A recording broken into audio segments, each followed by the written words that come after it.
ഞാനൊരു ഡയബറ്റിക് ആണ്. എനിക്ക് 12 വയസ്സിലാണ് ഡയബറ്റിക് ആയത്. ഇന്ന് 8 വർഷമായിട്ട് ഞാൻ ഡയബറ്റിക് ആണ്. അതുപോലെ തന്നെ ഞങ്ങളുടെ കുട്ടികൾക്ക്, അതായത് 2500ഓളം കുട്ടികൾ കേരളത്തിൽ ഇപ്പോൾ ഡയബറ്റിക് ആയിട്ടുണ്ട്. Type 1 diabetes. അഫ്സാന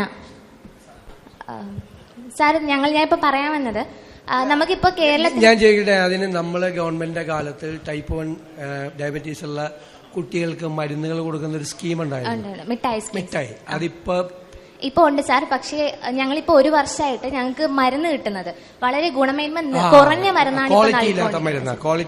അത് കുട്ടികളിൽ വളരെയധികം ബുദ്ധിമുട്ട് ഉണ്ടാക്കുന്നുണ്ട്. അത് കുട്ടികളുടെ ബ്ലഡ് ലെവൽ, ഷുഗർ ലെവൽ കണക്കാക്കുന്ന HbA1c പോലുള്ള ടെസ്റ്റുകൾ വളരെയധികം കൂടുതൽ വരികയാണ്. 11-12% മരുന്നിന്റെ ക്വാളിറ്റി കുറയുന്നതുകൊണ്ട് ഡോസ് കൂടുതൽ എടുക്കുകയാണ്. അതുപോലെ സാർ 45 മിനിറ്റ് ഫുഡ് കഴിക്കുന്നതിന് മുന്നേ 45 മിനിറ്റിന് മുന്നേ ഞങ്ങൾക്ക് എടുക്കാൻ പറ്റുന്നുള്ള ആ മരുന്ന്. ഇപ്പൊ സ്കൂളുകളിൽ 1 മണിക്കൂറേ ബ്രേക്ക് ഉള്ളൂ. അത് നമുക്ക് ഫുഡ് സ്കിപ്പ് ചെയ്യേണ്ടി വരുന്നില്ലെങ്കിൽ മരുന്ന് സ്കിപ്പ് ചെയ്യേണ്ടി വരുന്നു.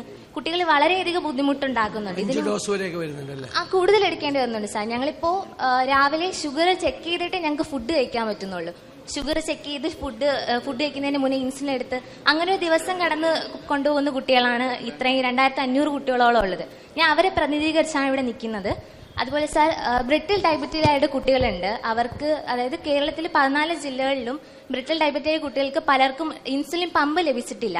ഒരു 12-14 കുട്ടികൾക്ക് മാത്രമേ ഇതുവരെ ഇൻസുലിൻ പമ്പ് ലഭിച്ചിട്ടുള്ളൂ. അപ്പോൾ അത്രയും ബാക്കിയുള്ള കുട്ടികൾക്കും ബ്രിട്ടിൽ ഡയബറ്റിക് ആയിട്ടുള്ള കുട്ടികൾക്ക് ഇൻസുലിൻ പമ്പ് ലഭിക്കുക. അതുപോലെ തന്നെ CGM സെൻസറുകൾ, അതായത് കണ്ടിന്യൂസ് മോണിറ്റർ, ഗ്ലൂക്കോസ് മോണിറ്റർ ഉണ്ട് സാർ. കയ്യിൽ പഠിപ്പിക്കുന്നതാണ്. അതായത് നമുക്ക് ഫുഡ് എത്രത്തോളം കൺട്രോൾ ആക്കാൻ പറ്റുക. 1 വർഷം നമുക്ക് ഈ CGM സെൻസർ യൂസ് ചെയ്ത് കഴിഞ്ഞാൽ ബാക്കിയുള്ള 1 വർഷത്തേക്ക് നമുക്കത് കൺട്രോളിൽ കൊണ്ടുവരാൻ പറ്റും. നമുക്ക് എത്ര ഷുഗർ ലെവൽ നമുക്ക് കൺട്രോൾ ചെയ്യാം എന്നൊക്കെ നമുക്ക് CGM സെൻസർ വഴി അറിയാൻ പറ്റും.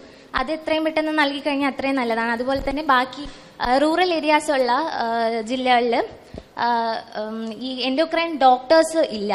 അതായത് ബാക്കി ആ ജില്ലകളിലുള്ള പാരന്റ്സും കുട്ടികളും ബാക്കിയുള്ള ജില്ലകളിൽ, തിരുവനന്തപുരം പോലുള്ള ജില്ലകളിൽ വന്നിട്ടാണ് അവര് ഡോക്ടേഴ്സിനെ കാണിക്കുന്നത്. വളരെയധികം ബുദ്ധിമുട്ടിലാണ് നിൽക്കുന്നത്.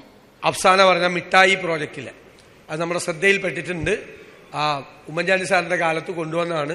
ടൈപ്പ് 1 ഡയബറ്റീസ് ആയിട്ടുള്ള കുട്ടികളുടെ വളരെ സീരിയസ് ഇഷ്യൂ ആണ്. അത് ഈ കമ്മീഷൻ കിട്ടാൻ വേണ്ടിയിട്ടാണ് ക്വാളിറ്റി കുറഞ്ഞ ഇൻസുലിൻ മേടിക്കുന്നത്. ഈ കുട്ടികൾക്ക് കൊടുക്കുന്നതിൽ ക്വാളിറ്റി കുറഞ്ഞ ഇൻസുലിൻ കൊടുത്തിട്ട് അതിന്റെ ഡോസ് കൂട്ടി അത് അവർക്ക് ചെയ്യാൻ പറ്റുന്നില്ല.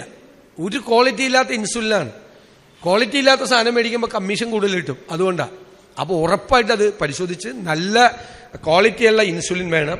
പിന്നെ ഇൻസുലിൻ പമ്പ് വേണ്ട കുട്ടികൾക്ക് ഇൻസുലിൻ പമ്പ് പ്രോപ്പറായിട്ട് കൊടുക്കണം.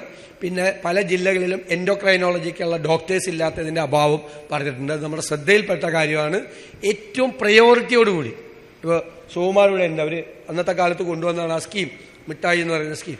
അത് ഏറ്റവും പ്രയോറിറ്റി, കാരണം അത് നിങ്ങൾ പറയണ്ട, അല്ലാതെ തന്നെ നമുക്കറിയാം അത്രയും പാരൻസ് എത്രമാത്രം വിഷമിക്കുന്നുണ്ട്, എത്രമാത്രം സങ്കടപ്പെടുന്നുണ്ട്. ഈ കുട്ടികളുടെ ഒരു പ്രത്യേകമായ ഒരു അസുഖമാണ്. ഫസ്റ്റ് പ്രയോറിറ്റി ആരോഗ്യകാര്യത്തിൽ അതിനുണ്ടാവും. ധൈര്യമാണ്. ഞങ്ങൾ നേരത്തെ തന്നെ നോട്ട് ചെയ്ത്, അതുകൊണ്ടാണ് ഞാൻ ഡീറ്റെയിൽസ് ചോദിച്ചത്.